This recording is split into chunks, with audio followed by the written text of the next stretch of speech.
Who you see here and meet here leave that knowledge behind. Anonymity is the spiritual backbone of our program. Again, please help us maintain this spiritual legacy.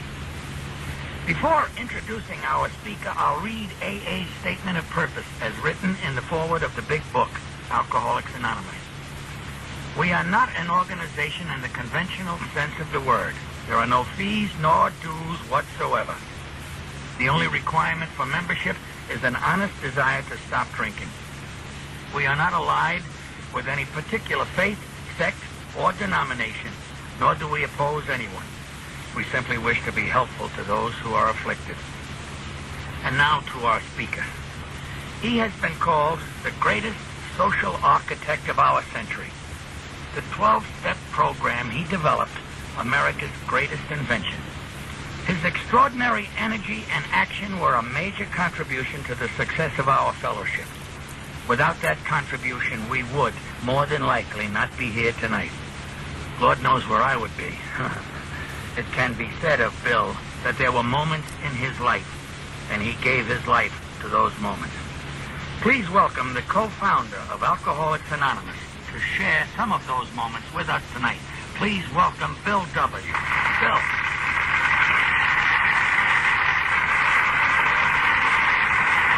Thank you. Thank you very much. I'm sorry I'm late, folks. Well, it was a chance that we weren't going to even get here tonight. I understand some of you in the hall already know what has happened today, but it's come as a terrible shock. And well, here, let me read the telegram that we received 1 o'clock this afternoon. Dear Uncle Bill, well, it's addressed to William G. Wilson, the Alcoholic Foundation, New York, New York. Dear Uncle Bill, Dad slipped away peacefully at noon today at the Akron Hospital. We'll call you later with the funeral arrangements. Our love to you and Aunt Lois. And it's signed Sue and Bob Jr. Dr. Bob, my partner, your friend, our friend, died today. As I said, I wasn't going to come, but Lois, my wife, said, what better place could you come to than a meeting of Bob's friends? I also got a call from Ed Dowling, Father Ed down in St. Louis, and he said, go. He said, go. It'll do you a lot of good. He said, just don't talk about yourself. Talk about Bob. Talk about the beginning. Tell our story. Don't just tell your story. He said, make it an Irish wake. And thinking about that, I decided that I would come, and I will share with you. So please, if I'm a little out of kilt here, just realize that I got some tragic news today. I did, though, on the way over, take a minute to jot down a few notes to sort of commemorate the event of this group's anniversary. And with your permission, I'd like to get that out of the way before we begin the meeting. We meet tonight to celebrate this group's anniversary, first anniversary, in the life of Dr. Bob Smith.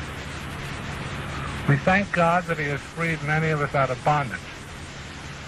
And we're here to tell all our friends of our deep gratitude for all the help they have given us in this wholesale miracle of recovery, and to share with them and with each other the sure evidence of God's grace among us. So much for speech making. We don't make speeches, we just tell our stories. Tonight, though, it'll be a little bit different. It'll be our story. Well, let me see, where do I begin? I guess for us, for me anyway, the beginning was 16 years ago. 1934, the end of the summer, September. I was a patient up in Charlie Towns' hospital, up on Central Park West. I had been a patient there before. This was my fourth visit, third time that year. And I was upstairs, wrapped up in one of Charlie's canvas pajama tops. You remember the ones that tied in the back? And my wife, Lois, she was downstairs. She was talking to Dr. Silkworth, and he was telling her what he had just maybe an hour or so before told me. He was telling her that my drinking, which had once been just a habit, had now become an obsession. And that my body at last had developed an allergy to the very substance that I craved. And that I was dying. And that I was an alcoholic. He had this concept, this theory, after treating thousands of men like myself, that mine was a disease. a disease as any other disease, and a disease that was sure to kill me if I was left to my own.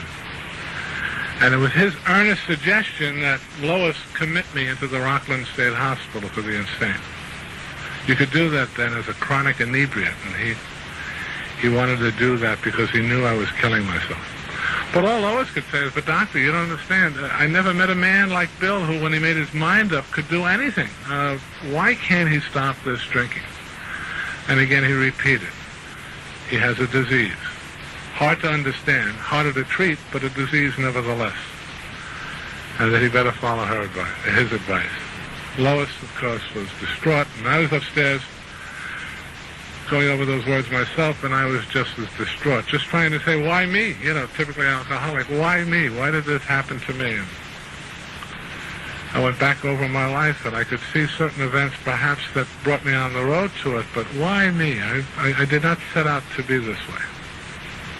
Perhaps if I had to look for a reason, was the fact that my father had a problem with alcohol. That was the reason for my parents' divorce when I was 8 years old. My sister and I and my mother were abandoned by my father as a result of his drinking. My mother left shortly. I was made to live with my grandparents, my mother's parents. My grandfather instilled in me at an early age a strong, strong desire to be number one. And I guess the capstone of all of that was at 12, in my earnest rush to be number one, I invented, or was in the record books as an inventor, the first American boomerang. I had gotten a book from Grandpa when I was 12 on my birthday that, in passing it to me, he said, you know, the Aborigine is the only fellow that can make a boomerang. And I just went after that tooth and nail to prove that I could be an equal to an Aborigine. And after 6 months, a 6-month power drive, I created the first boomerang. It worked. And from that day on, my grandfather started it off. I was a number one man in his eyes, and as far as he was concerned, in everybody else's eyes. Little realizing at the time that I was setting up an emotional boomerang that was going to last me the rest of my life. The need to be number one in everything I did. So perhaps that was the reason for my turning alcoholic. I only drank for 17 years, picked up my first drink when I was 22 in the Army. Stationed up in Massachusetts with my wife. 17 years later, I'm lying in a hospital bed, an alcoholic. Made a fortune in those 17 years and lost it. Not much to my fault, but some of it, but a lot of it due to the crash in 29. That began the in and outs of the institutions, because when that happened, I also crashed, and I was a hopeless drunk. A lot of problems with alcohol. In and out of sanitariums, drying out places, hospitals, rest homes. Lost everything we had. Everything. Now here I am, 39 years old, and a doctor wants to put me in the hospital for the rest of my life. Well, I begged Lois not to follow his advice. When she came to see me, I begged her to give me one more chance, and God bless her, she did, and she brought me home to our home. In reality, it wasn't our home, it was my brother-in-law's.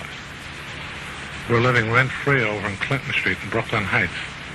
Lois had a job in a downtown Brooklyn department store making $22 a week. Everything we had that was of any value had been sold long before this. And I was a chronic drunk. But she brought me home anyway, and she gave me that one last chance. And in the next 2 months, I proved the doctor wrong. Totally, absolutely wrong. I didn't leave the house, but I got sober. Stark raving sober, I guess you'd call it, but I got sober. After 2 months of just staying inside that house, I knew that the doctor had made a mistake. I was not an alcoholic. I was not a drunk. And then, Armistice Day, 1934, a beautiful, smashing day. Positively brilliant. I looked out the window after breakfast and seeing how great it was, I said to my wife, Lois, I said, honey, I want to play some golf today.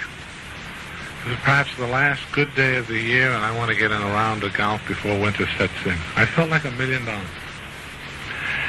And she tried to stop me as best she could. She said, Bill, get stronger. But I insisted. And finally she relented, and she gave me a few dollars, and I went up to the attic, and I dug out the old golf bag, and I walked down to the Staten Island ferry. The club was over in Staten Island. Actually, it was my brother-in-law's club. I could play, and he'd pay. I walked to the ferry, took the ride over, and as I said, it was a positively beautiful day, and I felt like $1 million. On the other side, I boarded the bus to take me to the clubhouse, and on getting on the bus, I noticed a fellow that was carrying a rifle. Now, I don't know about you, but in New York, if I see somebody with a gun, I want to keep a good eye on him. So I decided the best thing for me to do was to sit alongside him. And after a few stops, I said to him, "Hey, mister, where are you going with that rifle?" And he just told me, he said, "I'm going to a shooting match." As it turned out, it was at a gun club right next door to the very golf course that I was going to play on. There was this gun club, and he was going to shoot that afternoon. Now, having been raised in Vermont, I fancied that I knew everything there was about rifles, and I began to tell him everything I knew. As it turned out, he knew a lot more than I did, so at the end of it, just to be number one in the conversation, I threw in what I knew about the artillery, having been in the artillery during the First World War.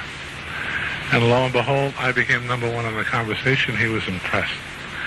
And we were settling down for a very comfortable ride when all of a sudden the bus was rear-ended by a taxi cab. We had to unload to see the damage, and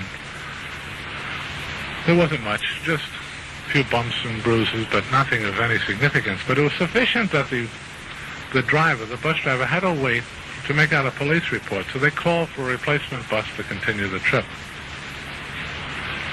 Well, we're standing on the curb, my newfound friend and I, when he spots an old speakeasy across the street. He says to me, "Why don't we wait there?" He said, "It'd be a lot more comfortable, and the driver can come for us when the new bus arrives." I said, "It sounded like a good idea to me," so we crossed the street, and we knocked on the door, and they opened it up for us, and we got in, and sat at the bar, and the bartender came up and said to my friend, he said, "What will you have?" And he asked for a whiskey and ginger ale, as I recall. And of me, they said, "What would you like?" And I said, "Just a ginger ale, thank you." And he turned to me, my newfound friend, and he said, "You don't drink?" And I said, "No, I don't drink." And then for some reason that I'm still, to this day, not quite sure why, I decided to tell him my life story with alcohol, blow by blow, dollar by dollar, hospital by hospital, everything that I lost, everything over the years that caused me pain and horror and heartbreak and just everything. And he listened. And when I finished, he said a wondrous thing to me. He said, "You know, you're a remarkable man." And immediately I knew that he was an intelligent man, because nobody, and I mean nobody, had a kind word to say to me in years. But this man could see through all of me and get to the very nub of it and see that I was a number one, a highly intelligent man. He said, as I recall, "I have a number of friends that have had problems with alcohol, much like your own." He said, "They're dead now, or they're in prison, or they're in hospitals, or they're in Skid Row. But you seem to have rebounded, to have recovered. And I think that's highly remarkable." The more he talked, the smarter he got in front of me. It was just, as I said, nobody, and I mean nobody, had had a kind word for me. Well, good things have to come to an end, and the driver finally came and told us about the new bus, and we boarded and continued our trip. After a mile or so, I didn't want to let this fellow loose. As I said, I needed this affirmation, so I said, "Why don't you join me for lunch at my club?" It was my brother-in-law's, but as far as he was concerned, it was my club. "I'll stand you to lunch, because you're not going to start shooting," as he had told me, "until 2 o'clock, and I wasn't going to tee off until 1:30, and it was just a few minutes before noon." I said, "Why don't you join me? We'll have lunch, and at the end of lunch, you can walk out the back door of the clubhouse and cross a small field, and you'll be at the gun club in a matter of minutes." He liked the idea, and he agreed. So when my stop came, we both got off and entered into the country club. We were walking to the dining room when we were stopped by the manager, and he said, "Can I help you?" And I said, "No, we're just going for a bite of lunch." He said, "Oh, I'm sorry. I apologize, but the dining room is closed today in celebration of Armistice Day. We've given the staff the day off. But you can, if you'd like, you can get a sandwich in the bar." My friend said to me, "Will that bother you?" And I said, "No, not at all. I've already passed the test. I'd gotten out of that saloon in one piece. I'm sure I could do it again." So we crossed over, and we went into the bar and sat up on the bar stools, and eventually the bartender came over to serve us, and he said, "What will you have?" And my friend again asked for a whiskey and ginger ale, and I asked for a ginger ale, and we ordered sandwiches, and My friend, as I said, who was getting smarter by the minute, he said, you're fantastic. He said, you're in a sea of alcohol. And there were bottles all over the place. I mean, it was just loaded with every type of liquor you could imagine. He said, you are remarkable. You're just absolutely a wonder, because you're in a sea of booze and it's still not pulling at you. And I knew that I was cured. The doctor had made a mistake. I was so delighted. I couldn't wait to tell my wife. Well, we drank our drinks and we had our sandwiches, and finally I asked the bartender for the bill so I could sign it so my brother-in-law wouldn't have any problems paying it. We were about ready to leave when the bartender came back over and he put down 2 mixed drinks, one in front of me and one in front of my friend. And he said, gentlemen, these drinks are on the house in celebration of Armistice Day. Without a moment's hesitation, I reached over and I picked up mine and I drank it down. When I turned to my newfound friend, he didn't look smart anymore. He had the dumbest expression I've ever seen on a human being. And all he could say to me is, mister, you've got to be crazy. Absolutely crazy. After what alcohol has done to you, for you to take that drink, you must be insane. And all I could say was, you're right, I am insane. I am crazy. That night, my wife found me in the areaway, the space between the outside door and the inside door of our home. I had fallen, apparently cut my head, and I was bleeding, passed out. Still clutching that bag of unused golf clubs. I didn't play golf that day. I got drunk and proved the doctor right. The next morning, full of remorse and pain and self-pity, I knew what I was. I knew that I was an alcoholic, and I'd be one the rest of my life. And I guess when I died and they pulled the grass over my head, I'd be a dead alcoholic, and there was nothing I could do about it. But I also knew that I'd be damned before I'd die in some insane asylum. I decided then and there that I would drink myself to death, or get the Dutch courage that I needed to take my life. And that's what I set out to do. For the next several weeks, I begged, borrowed, or stole the dollar bill it took to get the 3 little bottles of gin that it also took to get me over the edge, to get me drunk. Day in and day out, I sat in that empty house in Brooklyn, drinking myself to death, occasionally writing angry letters to Franklin Delano Roosevelt, telling him what a lousy job he was doing running the country. Letters I want to assure you right now he never replied to. I don't think Lois ever mailed them. But that was my future, and that was my end. I couldn't care less. That's how Ebby found me.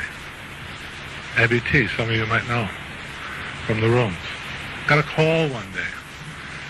Old Ebby, my school chum, he said, hey, Bill, this is Eb. Can I come over to see you? And I said, oh, Ebby, please do. I hated to drink alone. I truly did. Here was my old pal coming over to share an afternoon. We could reminisce and talk about the old days, and it would be wonderful. I said, oh, please come over, Eb. And he said he'd be right over. And I then did what I consider to be a very heroic act for a drunk of my nature. I dug out the one little bottle of gin that I had sequestered behind the commode in the downstairs John.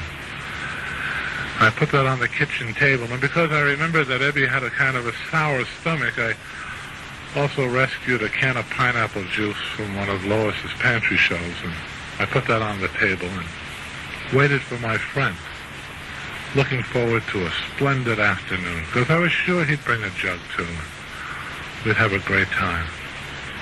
And while I was waiting, I was trying to recall an event that friends of ours, friends of Ebby and I, had passed on to me, about him being in a kind of a scrape not too long ago, maybe a month or so before his call today. And it seemed that Eb, in one of his binges, had run his car into somebody's living room up near Albany. And when he climbed out of the wreckage, there was a woman sitting on the sofa, and he said to her, Madam, would you please get me a cup of coffee? And we all laughed about it because she got the cops instead.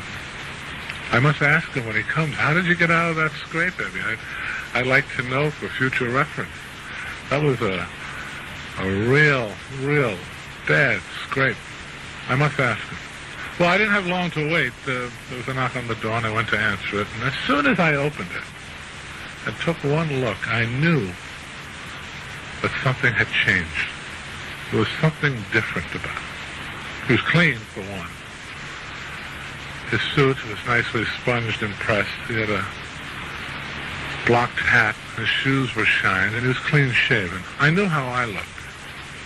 I always knew how I looked. I had a pair of baggy trousers, wearing an undershirt, 3 or 4 day growth of beard. I used to go around with my brother-in-law's house slippers on. They were a size and a half too big for me, so I couldn't walk exactly. I had to slide around the house. Lois used to love that. She would say to friends, he polishes the linoleum wherever he goes. And that's how I looked. Well, we said a few pleasantries in the parlor, and finally I said, Eddie, let's go back to the kitchen where it's a lot warmer and where I knew the gin was. I also happened to notice, by the way, that he wasn't carrying a jug. He was empty-handed. Maybe he's broke. Well, he followed me back, and we sat at the kitchen table, and we shared a few more pleasantries, and finally both of us are eyeing the bottle of gin and the can of pineapple juice. I said to him, Ed, how would you like a little drink? And I reached over, and I started to pour one out, and he said, no, Bill. He said, no, thank you, not today. I said, you're not drinking? I said, you on the water wagon, Ed? He said, no, I'm not. I'm just not drinking today. So what happened, old friend? This is news to me. He said, well, I guess you could say I got religion. Oh, my God, I thought, I've let a religious nut in my house. And then I realized, well, that isn't such bad news, because now all this liquor is mine. I don't have to share it, and I'm sure it'll outlast any rantings and ravings he might have about whatever religion he picked up. So I said, what religion have you found, Ed? And he said very matter-of-factly, he said, I guess you'd call it the religion of common sense. I had never heard of Our Lady of the Common Sense, so I dug a little further. I said, what do you mean, common sense? Well, he said, Bill, I don't know if you realize how much of a grip alcohol had on me. And right away I knew I wasn't going to tell him about what I knew. I said, no, Eb. I said, you have a problem with alcohol? He said, oh, yeah. He said, a very, very severe problem. Why, just a little over a month ago, he says, I was in a judge's chambers, and they were getting ready to throw the book at me and lock me up. I had gotten into the one scrape too many, and my family wanted me off the streets. And while I was in that chamber, friends of ours, and he mentioned their names, and they were friends of mine too. And he said, also a perfect stranger. He mentioned his name, and he was a stranger to me also. He said, these people came to that hearing. And this stranger stood before the judge, and he said, Your Honor, turn him over to us. I think we can help him solve his problem.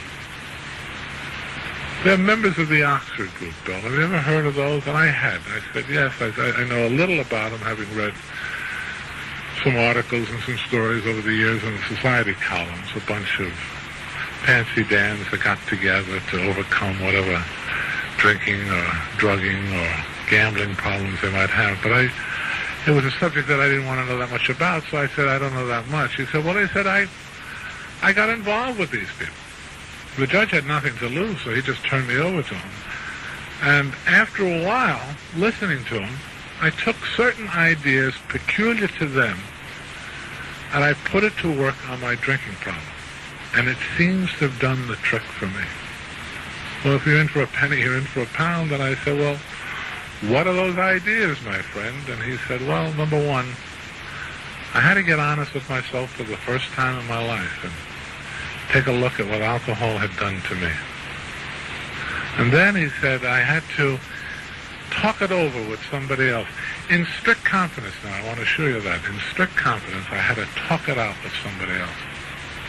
And then he said, I had to become willing to make up for all the harm that I've done with my drinking and with other things. I'll be doing that the rest of my life. Then also he said, I had to also become willing to help people like myself. And when I heard that old Bill Wilson was holed up over in Brooklyn drinking himself to death, I said to my friends, let me take a crack at him. And that's why I'm here today. Well, I was offended. I said, wait a minute, Eb, I don't know who gave you that idea that I was drinking myself to death, but you're wrong. I might be having a couple of bad spots here, but I'm certainly not doing that. Well, I said, all right, I could be mistaken, he said. And I said, well, is that what you picked up, all the ideas? He said, no, there was one other. And he said, I know it's going to jar you, Bill, but I have to tell you this nevertheless. I know where you stand on this issue, but I had to also come up with asking God for help to do those other four things, to keep me straight and keep me on the beam. I had to ask whatever God I could come up with for help. And I know that jars you. And he was right. And I said to him, thank you, but no thanks. And we got up, and I walked him to the door, and I saw him off. So much for a pleasant afternoon with my friend Eb. The idea, somebody coming into my house and talking about some personal arrangement with a God was just absolutely ridiculous. I'm an engineer by training, and I do allow for the natural order of things, and I can conceivably consider a supreme consciousness. But the idea of some personal deity that you can help overcome life's problems was absolutely ludicrous. So much for my friend Eddie. I went back to drinking. But a funny thing happened over the next couple of days. I couldn't get the sight of Eddie out of my mind. He became another obsession. All I could do was think of him sober and me drunk. I knew what I was. And I kept saying, there's something wrong with this picture. What's wrong? And eventually I realized I should be sober. Because I was the number one man.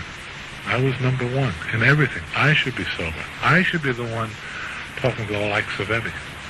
There's something wrong about this. And the obsession grew and grew and grew until finally I began to realization, I guess you'd call it, or a moment there, some brief moment. I began to realize that had I cancer and Eddie showed up and he told me about a cure for cancer that was in the hands of some, quote, great physician, unquote, I would have followed him on my hands and knees to wherever that physician was located, had I cancer. And yet I had a disease much like cancer. It was killing me. And I wouldn't do anything about it. The more I thought about it, the more I realized that I was definitely insane. That I had to check this out. I made a living as an investigator, as a security analyst. I could analyze this Oxford group. I could take a good, hard look at them and see perhaps if they could help me. I could do it on the QT. Nobody would have to know. Perhaps Lois, but nobody else. Maybe Ebby, if he saw me there. But I would go over to where they met, and I'd observe them. And if they had something for me, perhaps I'd take what I want and leave the rest behind. So I told Lois about my idea one evening, and she, God bless her, she helped me. The next day, we cleaned me up. And finally, that afternoon, with a few dollars that she gave me, I took the subway into Manhattan to check out the Oxford group. They used to meet over at the Calvary Mission on 23rd Street. Some of you might remember the place. And I, coming up out of the subway, realized immediately that I had made a great mistake. I'd taken the subway over from Brooklyn. I went over to the west side of Manhattan instead of the east side where the mission was, which happens to be also the longest stretch in New York from the east to the west. And because it was early, I decided, well, it isn't too bad. It wasn't a bad day. I'd walk over. I had plenty of time. I'd just walk over the few blocks and be there in plenty of time for the meeting. After a few blocks of walking, though, I found myself looking into the windows of some of the saloons that I passed by to see perhaps if there was somebody there I might know. There wasn't. I continued to walk until finally, in desperation, because I was getting closer to the mission, I crossed the street to one of my favorite watering holes. I looked in that window, and there was nobody there that I knew, so I decided perhaps I was missing something. I'd step inside to take a really good look. I stepped inside and I looked around, and again, there was nobody there I knew, so I thought, why don't you wait? Perhaps somebody's going to show up. And I waited. I don't know about you, but if you're going to wait in a saloon, you should have a drink, because otherwise you'll look conspicuous. So I asked for a beer. I drank it, and then I asked for another beer. And another beer and a shot to go with it. And before you know it, I forgot any plans I had for an evening that hadn't even begun yet. I went into my usual blackout. So much for meeting God in Manhattan. But, as also was my custom, in a little while I came out of the blackout. I found myself talking to a man with a very heavy accent. I could determine after a minute he was a fisherman from a Finnish sailboat. A fishing boat, I'm sorry. He was a sailmaker. And I realized that he was a fisherman, but I was in town to talk to fishers of men. This was a mistake. I said to him, "Mister, come with me. We're going to meet God." And because I had a few dollars in my pocket, he came with me. We could drink later. We got down to the mission. The services had already begun. Tex Francisco was at the door, and he barred us from coming in because we were too obviously drunk. And push was coming to shove, and I was getting ready to get my usual beating when Ebby showed up. And he sized up the situation. He said to Tex, "I'll sponsor them in. I'll sit on them. If they act up, I'll scoop them and get them out of there." And I got into the mission. For those, again, that recall the joint, the smell was overwhelming. These lads have been living in their clothes for years. Their body waste, an integral part of their body. Urine-soaked trousers, the smell of alcohol was pervasive. The boiling pot of coffee up front with a big, big pot of beans. I can still recall it today. It was overwhelming. Me and my Brooks Brothers suit. Well, I sat amongst them, and Eddie got us a plate of beans and a mug of coffee, and I drank. And I don't know if it was the beans or the coffee or the alcohol, but I eventually began to mellow out. And I began to realize that these weren't a bad bunch of boys. They were just a little further down in their luck than I was. As I mellowed out, apparently I went into another one of those blackouts, because what happened after that was retold to me by Ebby the next morning. Seems that in my blackout, halfway through somebody's witness, I got up with the fin and came forward to accept Christ. And before you know it, I was singing old camp songs, playing the tambourine, and jumping for Jesus, and giving testimony myself about the evils of alcohol. And again, from Ebby's mouth, everybody sat in wonder of me. I had them spellbound. When he told me that the next morning, I was absolutely mortified, because I knew I didn't believe a word of whatever it was I said. I just knew that I could never go back to Manhattan again. The idea of some drunk coming up and saying to me, "You were great the other night at the mission," it appalled me. I also realized that this was really the onset of the insanity of alcohol, and I was on a downward slide that would never, ever, ever be the same again. I was finished. Ebby didn't argue. He left. He said, "You had me convinced." Going out the door, he said, "Bill, you had me convinced. I thought you had it." And I sat home really feeling sorry for myself. Lois was at work. And then I realized something that I hadn't realized earlier that morning. When Lois was going off, I reached into my trousers pocket and I took out money. And I turned it over to her. And I realized that I had never done that in years. I never came home with money. I spent every dime I had. Before I come home, I'd be dead broke. I couldn't go buy a bar with a dime. Apparently something did happen. What it was, I don't know. But I knew that if I was ever going to pull myself back from the abyss that I was on, I had to find out. So I decided I would get sober. I would sober up and go back to the Oxford group and really take a good look. Now, how do you get sober? With my experience, you go into Towns Hospital. My brother-in-law always paid the $125 it took for the 5 days to sober me up. Well, I don't know about you, but if you're going to get sober, you should get drunk first. No sense going into the hospital with a hangover. What a waste of $125. And it seems I was foolish enough to give my money away to my wife. I only had 6 cents, a penny and a nickel. And they took a nickel to get it on the subway. So I realized you can't get drunk even in Brooklyn on a penny. So what I did do is I got dressed and I went out and I scrounged around a few of the stores in Brooklyn Heights until I came up with the one store that would give me credit. And actually it was Lois's credit. And on her tick, I got 4 bottles of beer. Drank 2 right away because I was very thirsty. Wound up trying to give one away on the subway to a stranger. He wouldn't take it, so I drank that. And then wound up finally walking into Townsend's hospital, waving the 1 bottle of beer over my head that I had left, spotted Dr. Silkworth, and in a drunken state said to him, "Doc, I found the cure." He took one look at me, took one look at the bottle, and he said, "I see you have, my boy. You know where your bed is. Go upstairs and get into it." I knew where my bed was. I went upstairs, undressed, finished the bottle of beer, and went to bed. 3 days later, free of sedatives, free of alcohol, I lay in that bed full of remorse now. Self-pity, anger, rage, total, absolute humiliation. I realized that I had just done another terrible thing. I had no intention of checking out the Oxford group, drunk or sober. No intention. I had just cost my brother another $125, and I also cost my wife not to speak to me. What a terrible, terrible thing to do. When I looked up and standing in the doorway was my friend Eddie. And the first thing I said to myself was, here's a fellow that practices what he preaches. I heard the staff mention how cold it was when they were coming in on shift, and here was my friend come out in that cold to see me. And all I could say was, here's a fellow that really works his program. And all he said to me is, "Gee, Bill, I'm sorry to see you in here again. I really thought you had it the other day, but I guess I was mistaken. If you ever need any help, please don't hesitate to give me a call." And he turned to go, and I said, "Wait a minute, Abby.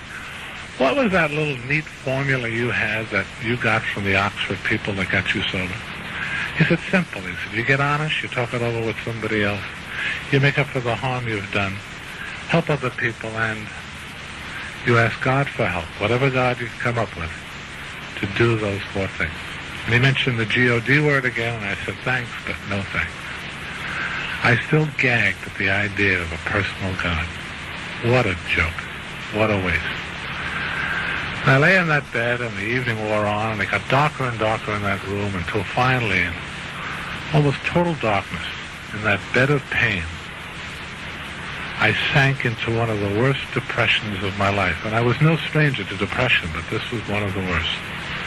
I kept going down and down and down until finally it felt that I was at the bottom of a pit, a deep, dark pit. And then, for one brief moment, again one of those moments that Pete mentioned when he introduced me, for one brief moment, my proud obstinacy left me, and I found myself crying out, more in anger, I think, than in pain. If there is a God, let him show himself to me right now. I will do anything. Anything. Let him show himself to me. The room lit up in an intense white light, and I was caught up in an ecstasy that words cannot describe. In my mind's eye, it was as if I were on a mountaintop, and a wind, not of air, but of spirit, flowed through my body. And it burst upon me that I was a free man. The obsession to drink left me. That obsession that absolutely pervaded my total being left me. Eventually the ecstasy subsided, and now I found myself back in that hospital bed, but this time surrounded in a presence of pure joy. And I realized, this number one man, that I was a part, if only a tiny part, of a universe ruled in justice and love by a loving, compassionate, personal God. And all I could say was, so this is the God of the preachers. This is what they've been talking about all these years. Eventually, I have one of these inquiring, rational minds. Eventually, the mind began to say, my God, Bill, this is the granddaddy of all hallucinations. This was that slide into madness that Dr. Silkworth talked about. This was the end. And I became frightened. So frightened that I got the nurse and I asked her to get Dr. Silkworth. And she did. He came and sat alongside my bed, and I told him what happened to me. And he listened. And finally, I don't know where the courage came from, I said to him, Doctor, is this it? Am I going insane? And after a few minutes, his brow furrowed, and he looked up to me and he said, no, my boy. No, I have never witnessed what has happened to you, but I've read about it in books, and it does sober up drunks, and I can tell you it's all you got. I saw you a short time ago, and I wouldn't have given you a tinker's damn for your life, but something has happened, and you better hang on to it, because, again, it's all you have. And he left, and I slept like a baby. Next morning, I told Evie what happened, and he went out and came back a few minutes later, and with him he brought a book called The Variety of Religious Experiences by Dr. James, the Harvard psychologist. And he said, Bill, you'll find what happened to you in this book. It's the toughest book I ever read, but I devoured it, absolutely devoured it. And in it I did discover what had happened to me, the cash value of my experience, I call it, the scientific truth. This doctor had chronicled a number of experiences, some the illuminating type that I had, the sudden one that overcomes people. And then he also went on to illustrate the gradual experiences that other people have over a period of time through the help of other people or in fellowship or in service. They all undergo a transformation, a conversion. But the one thing that they all have in common, the one key ingredient, is a state of calamity. They are all in a sense of powerlessness and hopelessness before anything like this can occur. And this is what happened to me. I had had this sudden illuminating experience. And then typically alcoholic, I said, but why me? Why did this happen to me? And then I realized my drinking had so isolated me that it was as if I were in a cave. And my friend Ebby, well, first my family over the years, and my wife in particular, stood outside that cave asking me to come out.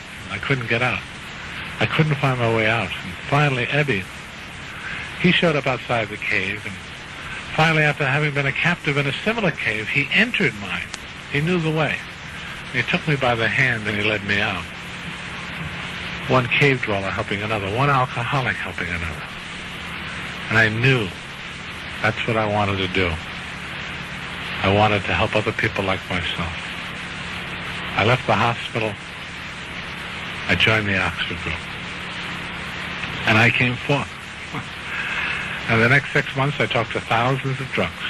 And nobody, I mean nobody, listened to what I had to say. I couldn't sober up a soul. Because I was convinced if anybody had to undergo experience like mine, they had to be on top of a mountain, have this bright light and a wind nut of air go through their body. They ran away from me, all convinced that what had happened to me was nothing more than a hallucination. Some of them used to jokingly say, Bill, tell us what you were drinking that day so we can avoid it. That was my total experience. Finally, in desperation, I went back to see Dr. Silkworth, and he told me, after I asked him the advice, he said, Bill, I first said to him, I'm sorry, why can't I help people, Doc? I said, my friend can help me, Ebby can help me, and I can't help others. Why can't I do that? And he said, Bill, I'm going to give you some advice. You can take it or leave it. I've listened to you talk to some of our patients here, and I want to suggest that you lay off the God business. Don't talk about God to a drunk. Talk drunk to a drunk.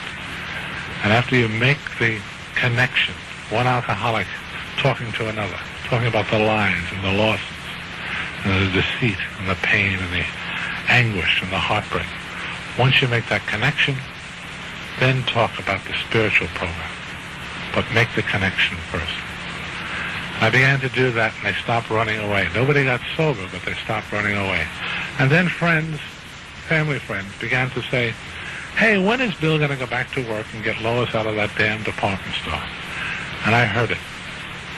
And I realized that they were right. I wasn't any good in the drunk business, so I began to look for some action down on the street. And finally, I heard of a deal going down in Akron, and I cut myself in for a piece of the action.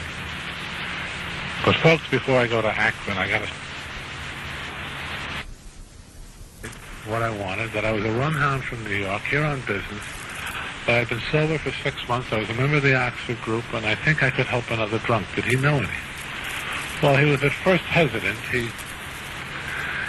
He could deal with drunks one at a time. He didn't know if he could handle them two at a time. But finally he said, I don't know any drunks. I'm sorry. He said, but even if I did, in confidence, I couldn't share their names.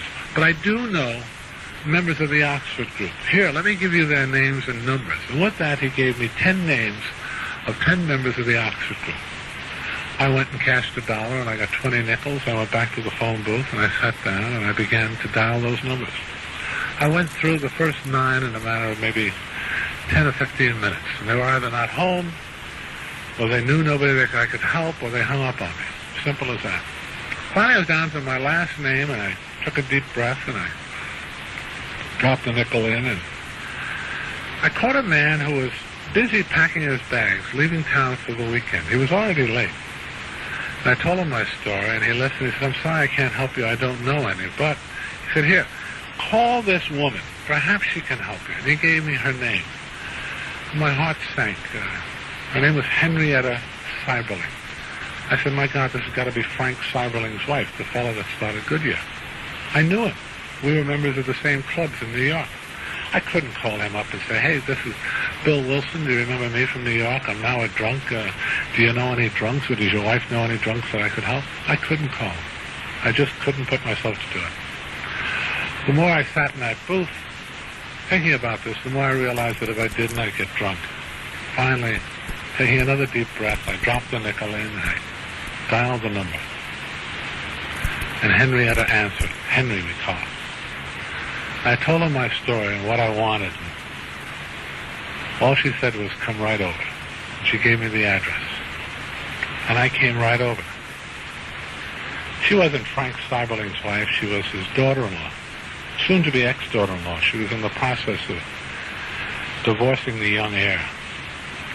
She was living in the gatehouse. She wasn't in a mansion. She was down by the side of the road. She had moved there so her children could be close to their father. She had embraced the Oxford group several years before, when this divorce process began, to get the help that they offered. You see, the Oxford group was not a religion. It was a non-denominational, fundamental movement that sort of tried to practice a kind of Christianity they felt belonged shortly after the death of Christ, in the years right after the death of Christ, when there was no hierarchy and there were no rules or regulations. It was just people helping people through all types of crises and helping with their faith. That's more or less what the Oxford group was. They met together, they shared, they had gatherings. We called them house parties or drawing room conversations. And people just prayed and meditated together and helped each other through difficult spots. And that's what Henry had joined it a couple of years before when she got into the divorce process. And they had helped her a great deal, and she was very active in the movement. And only 2 weeks before my visit to Akron, and before my call to her, at one of their sharings, a doctor, a well-known surgeon in Akron, told his group that he had a drinking problem. It was his deepest, darkest secret, and he shared it with the group. Yet everybody in town knew it. Everybody in town knew that Dr. Bob Smith had a problem with alcohol. But to him it was a deep, very, very deep, dark secret. Bob used to tell this of himself. There was a joke in the medical societies that, you see, he was a rectal surgeon, a proctologist. They had an inside story about him that you bet your ass when you went to Bob Smith because you never knew if he was going to be drunk or sober. And yet when he shared this, he was sharing his soul. Well, Henry, because she was especially fond of Bob and of his wife, she took to praying for him. He became very, very active in her prayers. She asked God to help him. And then, out of the blue, she gets a call from me saying that I can help drunks. And all she could say was, this is manna from heaven, come right over. And I came over and she interviewed me. She interviewed me to find out if I wasn't indeed a drunk. Now, I've had interviews in my life where I had to prove I wasn't a drunk, and here I was trying to prove to a total stranger that I did indeed have a problem with alcohol. And when she was convinced, she went over to the phone and she called Ann Smith and said, Ann, I've got a fellow here from New York that can help drunks. Bring Bob over. And Ann hemmed and hawed for a few minutes and came up with a couple of lame excuses about why they couldn't come over, but Henry would hear none of it. She finally wore her down until Ann had to tell the truth. She said, Henry, we can't come over. Bob came home this afternoon with a potted plant for me for Mother's Day and put it on the kitchen table. And now, as he's more potted than the plant, he's under the table. I couldn't wake him up if his life depended on it. Well, Henry wasn't going to be put off by that. She said to her, listen, Ann, I'll tell you what I'll do. I'll get this fellow to come back tomorrow. You bring Bob over for dinner tomorrow at 5 o'clock, and we'll get these two fellows together. And she asked me if I could come over, and I said, certainly. I had no place to go until Monday morning. So I went back to the hotel, passed a peaceful night. The next day I walked around town for a while, and then eventually walked out to that lovely little gatehouse on Portage Road to meet my friend Bob Smith. First look I got at him, he was a mess, absolute mess, coming off a drunk. I guess I said the right thing. I said, I bet you could use a drink. That sort of softened him up a little bit.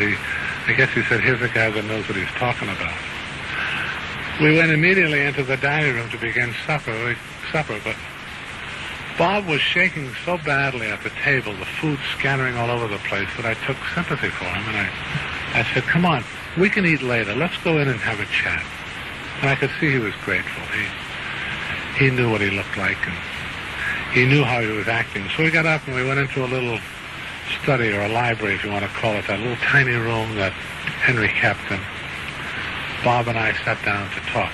Now, on the way over, he said to Annie, his wife, he said, I'll give this bum 15 minutes, and then you come in and announce that there's been a train wreck or a plane wreck to get me out of there.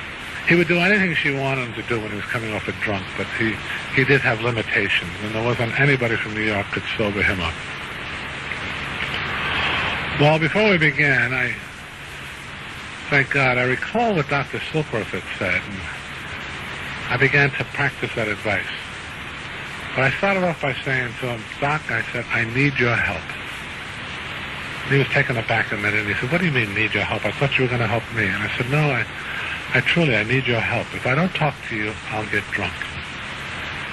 And following Silky's advice, I told Bob my story, blow by blow. And he listened and shook his head, nodded.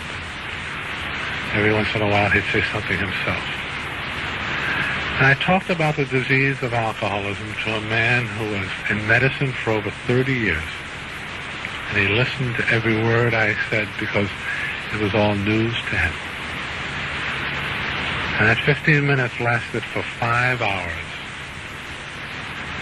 And when it was over, we went outside, and returning to the ladies, he put his arm around my shoulder and he said to his wife, Ann, he said, honey, can we bring him home with us? I think he can help me.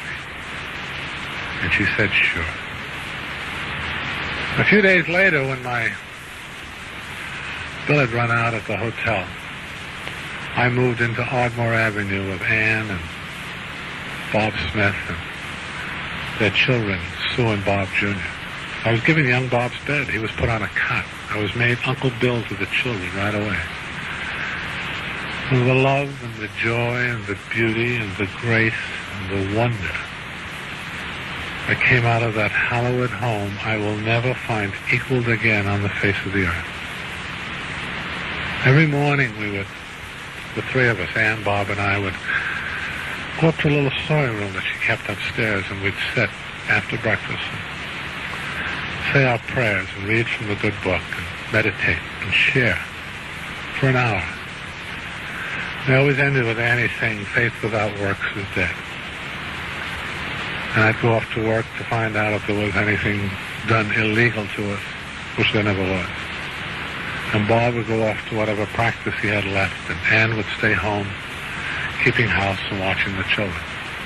And then in the evening we'd come back, have dinner, and then Bob and I would go to an Oxford group meeting, or if there were none, we'd go for a walk, and we'd talk, and we'd share, and we'd talk about this, the significance of one alcoholic helping another. And perhaps there was great merit to this, and that perhaps we could set up a kind of a chain reaction, helping other people.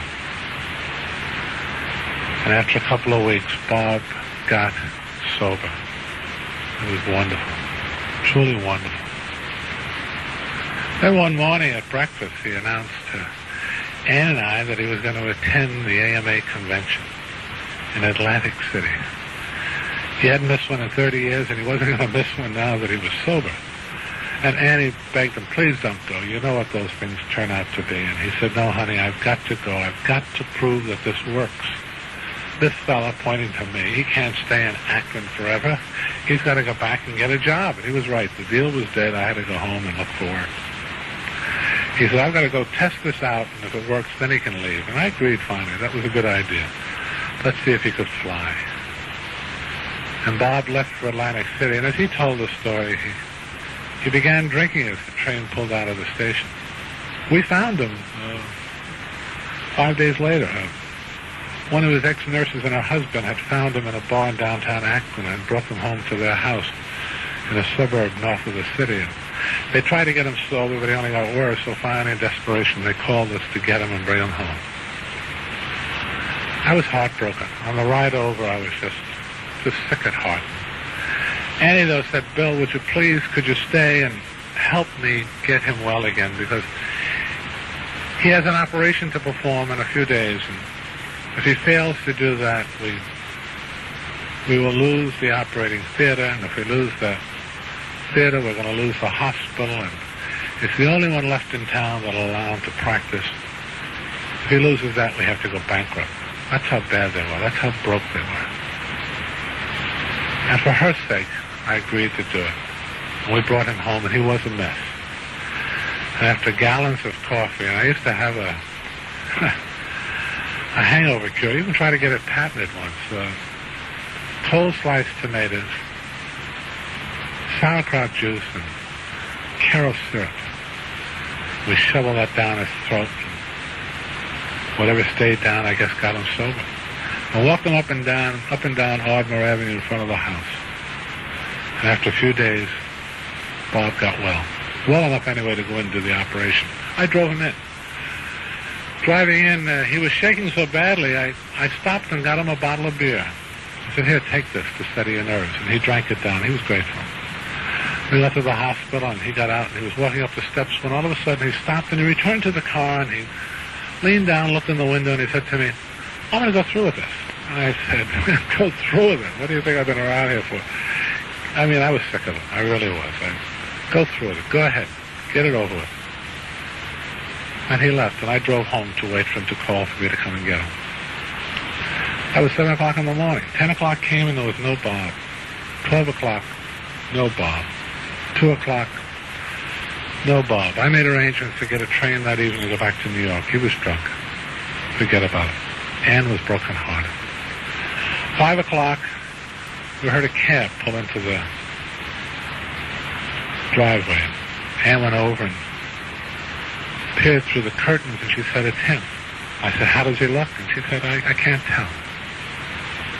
Finally walked in the door, and he put his bag down, and there's that pregnant moment, that pause. You spouses of us, you know the regiment. You know what it's like. There was that pause when nobody can say a word, and then finally Annie said, honey, where have you been? We've been worried sick. Where had he been? He'd been all over the city of Akron, to everybody and to anybody that he had ever harmed or to whom he owed money to.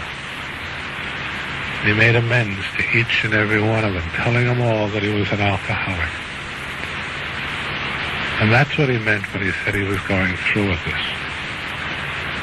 He was beginning to practice one of those steps that we had taken from the Oxford group. And that was the 10th of June in 1935, and he never drank again. And I didn't go home to New York that night. I stayed. I was so happy. The next morning he said to me, Willie, you and I are not going to stay sober talking to each other. We needs must find another drunk to help. Are you game? Can you stay a little while longer? And I said, sure. I was so thrilled. He went over to the phone, and he picked it up, and he called the Akron hospital and said, hey, he said, I have a fellow here from New York that's got a cure for drinking. Is there anybody down there we can talk to? And the smile nurse said, well, what about you, Doc? Well, he has. He said, are you sober? He said, yes. Well, that's good enough for me. She said, we have a fellow right now, young Southern boy, lawyer, used to be part of the city council. We got him tied down in bed He just blackened the eyes of the head nurse. Been on a terrible drug. He's going to be committed to the Ohio State Hospital when he gets out of here. Self-committed. Will he do? And Smitty said, yes, he'll do fine, thank you. Give him some sedatives and we'll be down by and by. And then without my realizing or knowing anything about it, he had the man put into a private room so we could get him out of the ward and talk to him in private. At his expense. And that evening we went down and we met the man in the bed.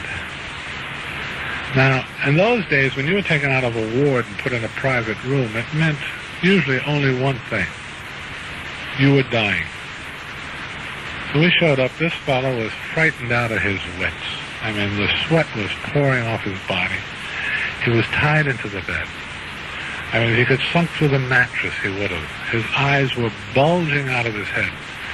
And when we stepped in the door, as far as he was concerned, we were two undertakers come to measure the body. He was that frightened. It took us a minute or so to reassure him that we weren't what he thought we were. Finally, he settled down, and we each of us told him our story of what it was like, what happened, and what it was like, which is what we were doing right now. And he listened, the eyes going one to the other, one to the other, his arms outstretched, tied to each side of the bed, looking up at us. And you could see the peace of God settling over him as he began to realize that indeed he wasn't dying. Finally, when we finished, we said, what do you think? And looking up at us, he said, gee, fellows, I'm happy for both of you, but it's too late for me. I wish you all the luck in the world, but I'm a goner, he said. I dare not leave here. I'll kill somebody on my next drunk, I'm sure of it.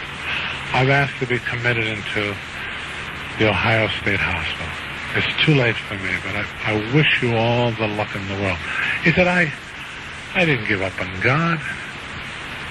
God gave up on me. Well, we couldn't fight that. We had no tools to combat that. We turned to go. And I don't know to this day if it was Bob or I, but one of us went back to the bed and said, listen, maybe we missed something. Could we come back and talk to you again, perhaps, to spend a few more minutes? Maybe we could cover some other points. He said, oh, please do. Please come back. If it helps you, absolutely, come back. He said, you know how lonely this drying out gets. They don't come near us from one minute of the day to the next, he said. They hate us. They hate the sight of us. They hate the sound of us. They hate the smell of us. Oh, please come back. Please, I'd like it if you would.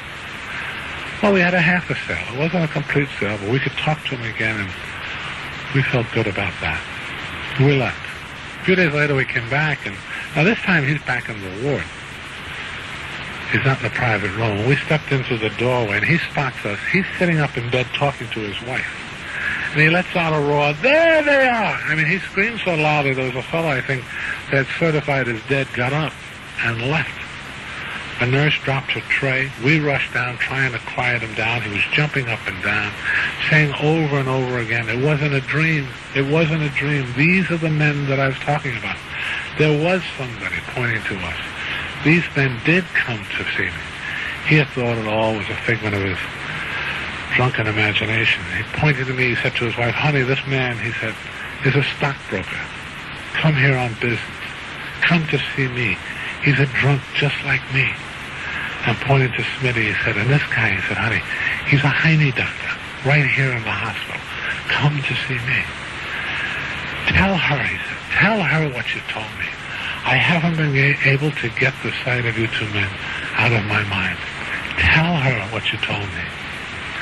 And we each of us in turn told her again our stories. And throughout our whole telling, he kept saying over and over again, see, I told you. I told you. And when we finished, he said, honey, get my clothes, I'm going home. And his name was Bill D., AA number 3. When we had our first group, we were 3. That still meets today. Still meets in Akron. We had something. And what made it most important is we had somebody that wasn't a member of the Oxford group, who was a stranger to it, and yet he understood what it is we were talking about. It was a wonderful time to be alive. 2 years later, there was 40 of us. Most of them in Akron and some with me in New York. 40 men, sober, 6 months or more. We listed their names one night at the kitchen table back in Akron. I was there on business. Bob said, you know, the rate we're going, we'll have 1,000 by the year 2000. We must organize. We must get this spread around a lot better. And for that, we need money. And Bill, you're the expert on the money. You better raise some money because we've got to get this message across. And I went and tried to raise money, and that's another story and another night. But it was a disaster. Finally, somebody suggested that we write a book. If you want to make money, write a book. Well, we borrowed some money and begged some money and sold some small trusts that we had, and we opened up the Works Publishing Company, and we set about writing a book. None of us with any experience at all in doing just that. I wrote my chapter, a few other words, and Bob wrote his, and Silky contributed some, and members both in New York and Akron and Cleveland wrote their stories, and we had the makings of a book. We had something we thought could sell. The only ingredient missing was how it worked. None of us, clearly understood how it worked. Sure, we had 6 steps. We had taken the 5 original ones, and we added the first one, of course, which were powerless over alcohol and that our lives were unmanageable. But that's all we had. We had no really process or something to speak about. Whenever anybody would have asked us, how does this thing work, we always would just say, fine, it works fine. How does it work? One night, one evening actually, a group of fellas, myself included, was sitting around our place in Brooklyn Heights, my brother-in-law's place.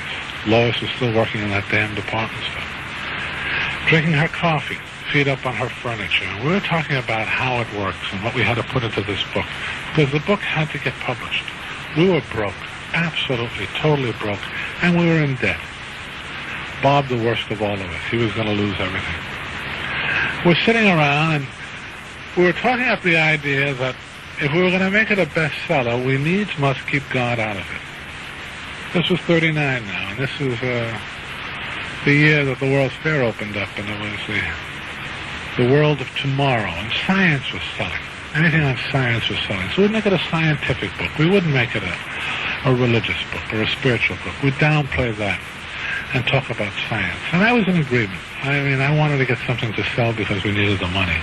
And Lois came home from work, and while she was in making another pot of coffee, she overheard this conversation. And then all of a sudden, there was a loud crash in the kitchen, and she came out, and she was so angry, she threw everybody out of the house. Everybody, with the exception of me. I lived there. And finally she came over to me, and in her anger, she pointed her finger up into my nose, and she said, "Mister, you're going to get drunk." She was quivering. "You're going to get drunk." I said, "What makes you say that?" She said, "Because you forgot who got you sober." With that, she left, went upstairs. I'd never seen her that angry before, so I wasn't going to follow her. I just let her cool off, and I stayed downstairs. And we used to have a little room underneath the staircase that I like to go in and do my meditating. And I went in and I lay down on a cot there, and I began to think about what she had said. "Forgot who got me sober." And I began to think back at all the moments in my life when there was something that was outside of myself that gave me direction and help. I began to think of all the truths that we had learned from the Oxford group, and all the things that Bob had shared with me over the 4 years. And finally, I reached up and I took down the clipboard that I kept over the bed, and I began to write. When I finished, I had taken those 6 ideas that we had, and I cut them up into smaller pieces until finally I had 12 steps. And in the second step, I identified God, and in the third step, I called him by name. And I stopped at number 12 for only one reason. There had been 12 apostles, so I figured if that was good enough for him, it would be good enough for us. And I got up and I came out of the room, and as it happened, a couple of fellows had come back to the house and were finishing up Lois's coffee, sitting up in the parlor, and I sat down with them. And now I knew that the book had to be published, and this had to go into it. We had to get it done. So I was not going to brook an argument. Although we operated from group conscience, I knew that this had to be done this way. So I told them that this is what we were going to go forward with. And I read them the 12 steps, and they listened, and they said, "No argument, Bill. No argument." And then one lad said, "Would you mind, though, if you would add that whenever you use the word God, would you also say, 'as we understood him'?" And I said, "Okay." And we had 12 steps, and we had a book. The only thing missing was a title. I, in all modesty, suggested the Bill Wilson movement, but that got shot down right away. Somebody else had suggested The Way Out, and I liked that. That had a neat ring to it. But we had a friend going down to Washington on a business trip, and he checked in with the patent office, and it turned out that there were already 12 titles, The Way Out. We didn't want to be number 13. So we went back to the drawing board. Now, there were 100 men sober then in 1939, so somebody suggested, let's call it 100 Men. And that had another nice ring to it. I thought that'd be great. And wouldn't you know it, the first woman showed up. We couldn't say 100 men plus a woman because people would say, what happened to women? So we went back to the drawing boards. And one night at a meeting, they brought a fellow in from Bellevue, and just almost out of his mind, and he was babbling throughout the whole meeting. Anonymous alcoholics, anonymous alcoholics. Finally, I had to pick him up and bring him back to the hospital, where he eventually died. And I liked the ring of that, and so did some other people. But then, when we were going to call the book Anonymous Alcoholics, somebody said, no, put the alcoholic first. Put him first. So we named the book Alcoholics Anonymous, which became the name of our society. And we printed 5,000 copies and sold 102. The girl bought 2. Couldn't give them away. But again, that's another night and another story. Please invite me back if you want to hear about it. It's a lot of laughs. But today now we're 100,000. I don't know how many hundreds of thousands of these books we have sold. And we began to grow. Thank God. Now this book, it's merely a suggestion. We don't have all the answers. Believe me, we don't. Just see to it, when you say your prayers in the morning, ask God, what can I do for the guy or the gal that is still suffering? And the answers will come if your own house is in order. But trust me, you can't give away what you don't have. See to it that your relationship with him is right. Turn yourself over to his care. Admit your faults to another. Clear away all the damage you've done in your life. And be active. Help other people. And have a full, wholesome, beautiful life. AA is an utter simplicity, encased in a mystery that nobody understands perfectly. Least of all I. Nobody understands it. Our strength comes from our weakness, the fact that we know what we are. We know our weakness. That's where we gain our strength. We need to achieve some form of humility before we're going to have any kind of a resurrection. And pain, nobody likes the word, but pain is not only the price we have to pay, it's the touchstone of any spiritual rebirth. This group is celebrating its first anniversary. I really mean this. Be grateful for that. And be grateful for the experience that it's brought about. But don't depend upon it for 1 minute for the needs of today. The art of life is to live 1 minute, 1 day, 1 moment at a time. And to make that moment, that day as perfect as you can. I want to thank you. I'm beginning to preach now, so I want to stop. I want to thank you for allowing me to share some of the moments of our life, yours and mine. because you're all a part of it. And I realize now that my friends, my wife, were right when they said that I should come here tonight and share our story. It has done me a world of good. I would hope that you... Where did I put my coat? Oh, here it is. I would hope that you would invite me back again when I come back from Akron, because I will need your support more than ever then. I miss him already. You know, Bob and I, we're both from Vermont. He was raised 50 miles away from my home. He's 15 years my senior. He was from an aristocracy. His father was a judge. We were country bumpkins. I was born in a saloon. He was a physician, Bob. He was trained to accept people the way they were and to work with them as they were. Me, all my life, I'm a promoter, a seeker. I've been always reaching out for something new. My spirituality, my quest for truth is something that hounded me. But Bob, my friend, he was always nearer to the truth of things, nearer to the power I sought. He found it in his simple approach to life. And I think that placed him closer to our Creator than any man I've ever known. I guess that was needed to get this thing going. Bob's simple inner life, and mine, to which I guess nothing is ever going to be simple. I'm grateful that I was able to be in Akron this weekend with Bob. We had some piece of business, AA business, that you're going to hear more about in the springtime, to do with the Board of Trustees. And I went out to talk to him about it. For those of you who were at the convention in Cleveland last July, you witnessed his last talk.